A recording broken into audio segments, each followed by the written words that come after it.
আসসালামু আলাইকুম। আমরা যারা কোয়েল পাখি পালন করি তাদের জন্য এই ভিডিওটা। এই ছোট্ট খাঁচাটির ভিতরে 5 থেকে 6টি কোয়েল পাখি পালন করা যাবে। যেগুলো কোয়েল পাখি থেকে আপনি ডিমের আশা করেন, ওগুলো কোয়েল পাখি। আসলে বেশি কোয়েল পাখি পালন করলে ওরকম আবহাওয়া এবং ওরকম পরিবেশ ভালো হবে না, তাই ওরা ডিম দিবে না। আপনি যদি 5টা থেকে 6টা কোয়েল পাখি পালন করেন তাহলে আশা করা যায় ডিম দেবে।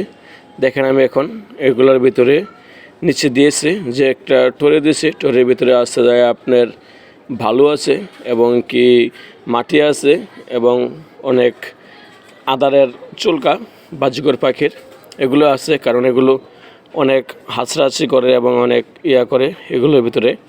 তাই এগুলো ন্যাচারাল পরিবেশ একটি তৈরি করে দিলাম ডিম পাড়ার জন্য।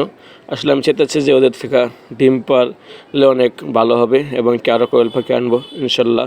এরকম ভিডিও পাবেন অনেক।